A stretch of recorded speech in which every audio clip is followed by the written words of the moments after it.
Jadi ceritanya tahun 1911, antara Jakarta dan Surabaya berjarak sekitar 780 km melalui tol Trans Jawa. Hanya bisa ditempuh menggunakan kereta api atau kapal laut saja. Waktu tempuhnya juga lama, bisa lebih dari 24 jam. Karena itu menyatukan kedua pusat perekonomian Jawa di Hindia Belanda saat itu sudah menjadi prestasi sendiri. Lebih-lebih waktu tempuhnya bisa kurang dari 24 jam. Nah, karena itulah sebuah majalah olahraga bernama Het Algemeen Sportblad yang diterbitkan oleh Jawa Motor Club mengorganisir sebuah acara balap rally yang dimulai dari Jakarta dan finish di Surabaya dengan nama Tour de Java. Aturannya cukup sederhana, siapa yang bisa tiba di Surabaya lebih dahulu, dialah pemenangnya. Total ada 4 peserta yang mendaftar, namun di saat terakhir, 2 mengundurkan diri, sehingga hanya tersisa 2 peserta saja. Tim pertama sebagai supir bernama Deknop, Van den Hoeven sebagai co-driver, seorang montir pribumi, dan wartawan surat kabar De Lokomotif Semarang bernama Dukro. Kemudian, kru kedua adalah Van Tianmin sebagai supir, Verhagen sebagai co-driver, seorang montir pribumi, dan wartawan Het Nieuws van den Dag terbitan Jakarta bernama Karel Witbranda. Kedua peserta ini memakai mobil Prancis, yaitu Delaunay Belleville dan Saron.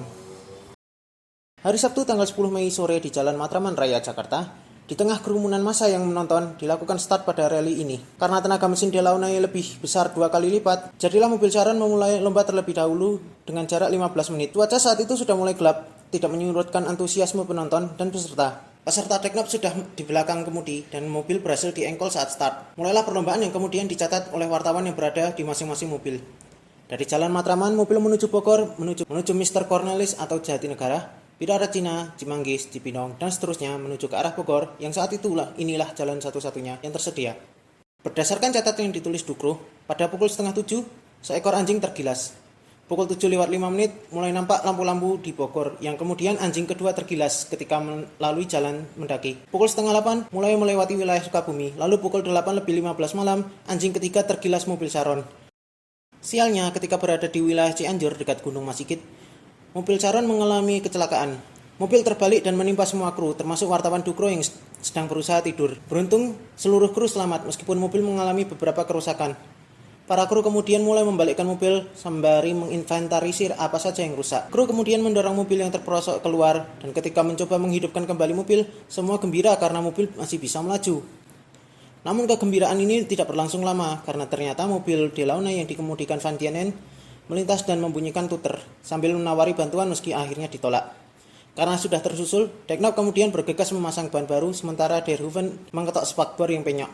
Sebelum waktu menunjukkan pukul 10, semua perbaikan sudah selesai, meski hampir seluruh tim sudah merasa inilah waktunya untuk menyerah, berhubung mobil Delaunay sudah lewat lebih dari 45 menit. Namun, semangat membalap Deknop tidak pudar, dan ia berniat untuk melanjutkan sampai garis finish. Setelah ngebut selama 1 jam, kru sudah berada di kota Cimahi. 10 menit kemudian, kru berada di Hotel Pengger, Jalan Asia Afrika Bandung untuk melakukan pit stop berupa mengisi bensin, oli, dan air. Kedatangan Deknop ini kemudian disambut oleh anggota SOS Bandung, juga para tamu hotel yang ingin menyaksikan peserta Tour de Java pertama.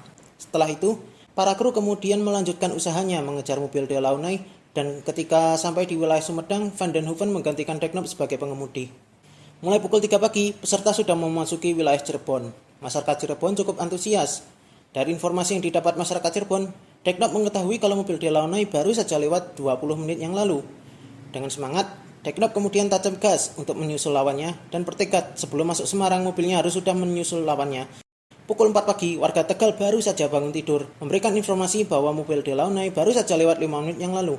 Mendengar hal ini, Deknop dan seluruh kru tertawa, sebab dalam beberapa menit lagi mereka sudah bisa mengejar mobil Delaunay.